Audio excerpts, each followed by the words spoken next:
All right, so I decided to take a break from messing with the rear end. I haven't accomplished shit with that side, so I'm gonna do the easy one and drop the clamp down, and you can see it's already dropped down on this side. And how you do this? The best way to do this is jack the bike up a little bit. You don't want to jack it all the way up, because when you jack it all the way up, it kind of picks up the bike. So when you try to slide the fork leg up, it doesn't want to stay up. It just wants to drop back down. But you don't want to not have a jack, because if you don't have a jack at all and you do this, and you do one leg at a time, don't do both. Do one leg at a time. If you don't have the jack, the one side won't be able to support both. The weight of the bike, so it will drop too much. So you have to find that fine point, and wherever that point is, somewhere, wherever, figure that out. You gotta figure that out. When you get to that point, the leg could, when you loosen this up, the leg could move freely and up and down.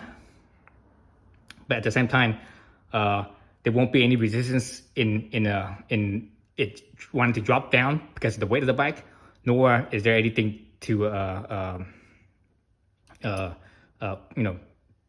basically cause resistance for you to either slide the fork up or down, either direction. So it should move pretty easily, right? So once you get to that point, what you do, the best way to do that is, for this bike anyways, is to loosen both the bottom bolt from the lower fork clamp. Loosen both those up, and on the top, loosen one up, and the other one you kind of want to leave it to just have slight resistance, and that's how you know if this fork is going to drop freely or not. If you have just a little bit of slight resistance, if you just loosen that up right away, and you have too much weight on the front end, that the clamps will just drop down real fast. So if that happens when you don't have control of it, and you could just really quickly tighten this up, and it would prevent it going down any further.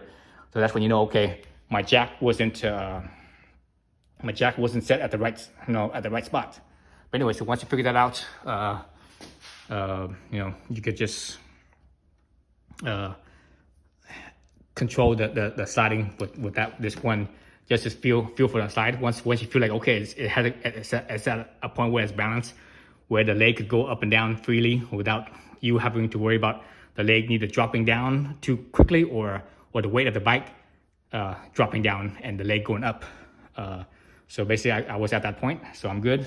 Then once you're at that point, then you can loosen up that one bolt, the last bolt, and then you could freely adjust it. So where I adjusted it was, and you can't see it from this side. Let's actually look at this side over here, the unadjusted side.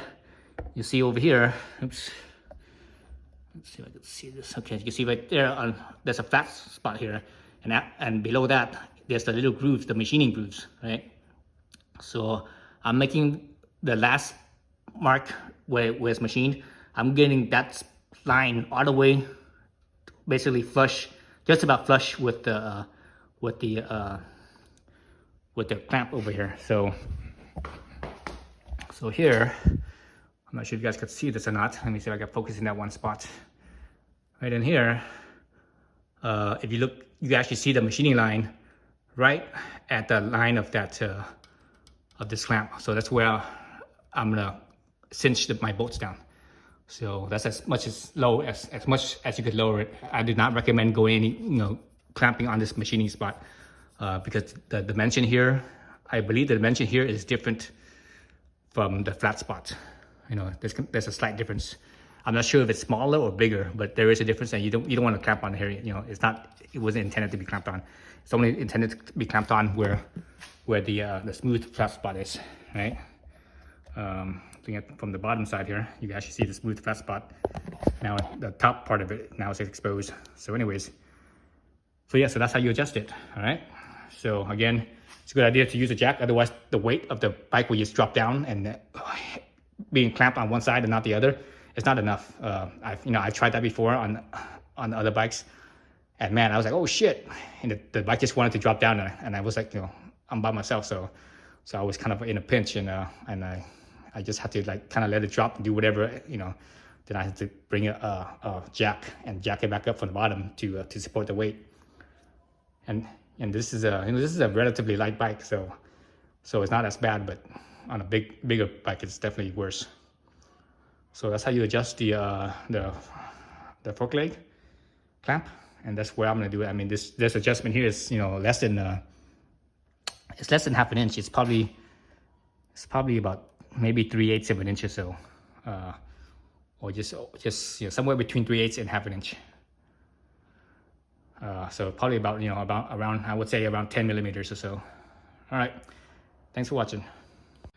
All right, actually one more thing. So when you tighten this up, you know, these bolt heads are only 10 millimeters, so they're very small. So, you know, don't torque it too much. I don't have the service manual yet. I ordered the service manual, but I don't have it yet. Usually, you know, with bolts, certain head sizes, just a certain amount of torque, and if I can remember right, 10 millimeters is something like, God, it's very light. It's only like, I think it's only like 10 foot-pounds, or maybe even less than 10 foot-pounds. But anyways, I'm just gonna do it by feel because I have a feel for this. So since there's two bolts on the clamp, you have to do it one, then you do the other. So here I'm going down. Okay, now I feel it tight. I'm not over tightening. I'm just, okay, it's just about stopped and I'm good. Then I go to the other side. Then that one has a little bit of give. Then you just basically go back and forth until they both they don't really turn anymore. They're like, okay, they feel the same. That's when you know that it's even, because if you only do one, then you do the other, and that's it. The first one, you know, even when you do one and you tighten it down, and you're like, okay, that's tight, that feels tight, then you do the other one. If you go back to the first one will actually be loose again. So that's why you have to do them both a little bit at a time, and that's how you get equal pressure between them. So that's the key to adjusting this. Again, I'm not sure what the torque is. You know, this is a small head. It's only 10 millimeters. So I think 10 millimeters is like, you know, no more than 10 foot-pounds. It's probably like somewhere between 8, maybe as high as 12, possibly. It's not much. So don't crank too much in and strip your threads. Okay. All right. Thanks for watching.